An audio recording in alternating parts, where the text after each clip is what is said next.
How's it going? Some Monday morning doodles and E for you.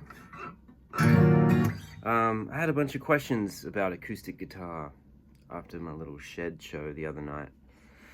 So I thought I'd do a little quick video about some things that I think about on acoustic. Acoustic's my first instrument. I got started on acoustic guitar and it took me a few years to save up to get an electric. So I spent really the first 3 or 4 years of my playing on acoustic, which I think really kind of helped me in a lot of ways. And in the last 10 years or so, I've ended up playing a lot of solo shows, playing my own songs and figuring out ways to maximize the acoustic rhythmically and tonally, just to be able to create more information, you know, when I'm playing my songs.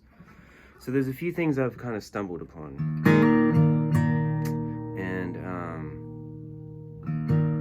some of these things Book kind of pointed me to years ago, and then some of them I just kind of tripped over myself and kind of found. But one thing that I kind of think I stumbled on that kind of helps me throw single note fills and things and solos a bit better is this sort of like left and right hand pressure thing that happens. And I talked about this the other night, but I always use the round edge of the pick. I think Tom and I got into that years ago, a long time ago, and I've always stayed with it. Unless I'm doing something specifically that needs to speak more, I'll use the pointy end, you know. But you get that smooth, buttery tone out of the round edge. I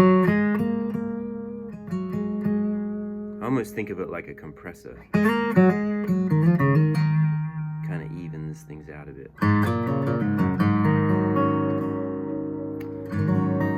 Anyway, this pressure thing I'm talking about is, it's basically like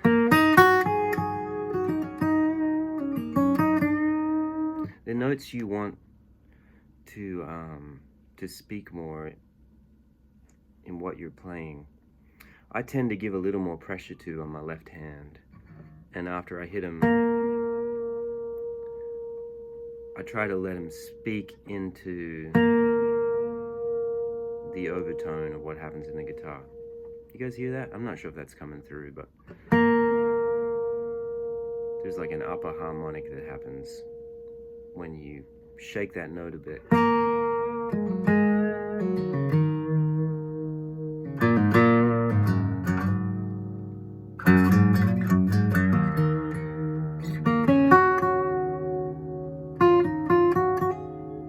I get kind of obsessive about finding those notes that trigger the guitar's natural reverb.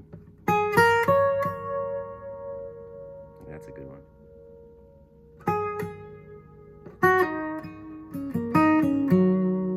That stuff only really works when you're playing solo or in a very sensitive kind of acoustic small band situation. Which I love doing because when the PA is really dialed and it's sounding right, there's so much you can do. A lot of times when I hear people plug acoustic guitars in, the dynamic range is so small, either because of the limitations of the pickup system in the guitars, or because they're trying to play an acoustic over a band or something, you know, which is really hard to do. You got to have a really specific setup to make that work. But when you're by yourself, you know, you can sort of, these kinds of things are a bit of a luxury.